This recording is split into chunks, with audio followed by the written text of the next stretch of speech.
Here in New England, we get a lot of snow, and dealing with it can either be a hassle or pretty dangerous if you're not prepared. Like chess, you have to think a few moves ahead to make sure you're fully prepared before a big storm.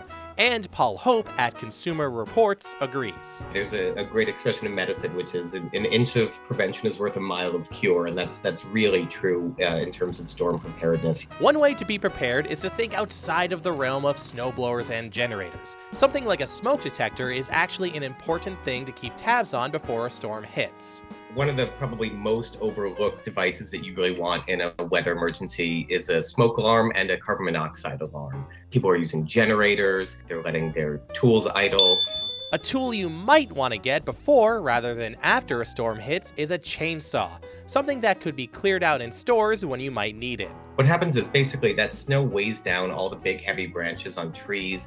We have a lot of downed trees, a lot of downed limbs. If one falls in your driveway, for example, a chainsaw can be really hard to get your hands on in the aftermath of a storm. Sales tend to really spike and surge right after there's a big weather event.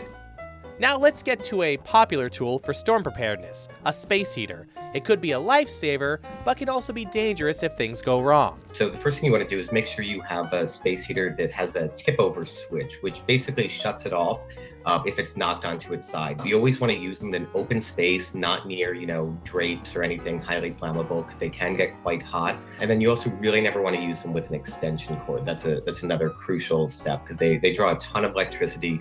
Most extension cords are really not designed to handle that kind of load, and you can actually start a fire even without the heater, igniting something.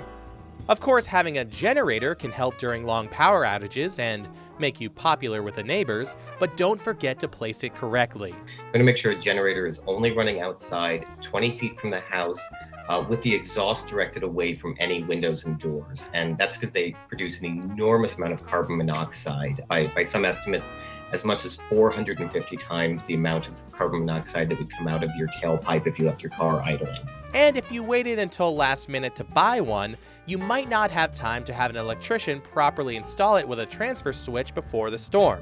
So make sure to read that manual. So what you really want to do is you want to open the manual as soon as you can, and the manual will specify what kinds of extension cords you should use with that generator, because you're probably going to be plugging in some pretty heavy appliances, space heaters, refrigerators.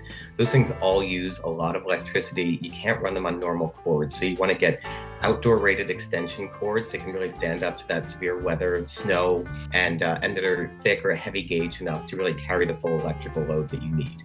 Remember that everyone out there is preparing, so getting something like gasoline for a snowblower ahead of time can make your snow day a breeze, especially if you're a new owner.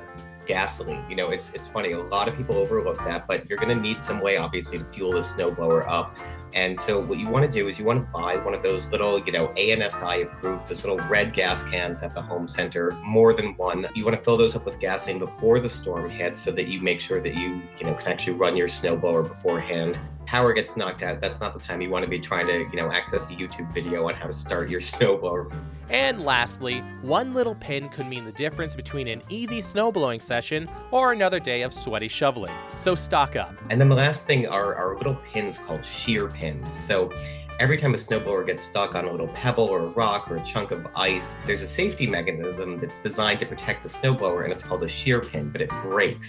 So you can buy them in little packs at a hardware store or home center, and basically you want to have some of those on hand in case you hit any snags while you're snowblowing, because otherwise you won't be able to get it to start again. So think ahead on what you might need. Familiarize yourself with your equipment and how to be safe, and of course, don't forget the bread and milk. No blizzard is complete without some milky bread with the family.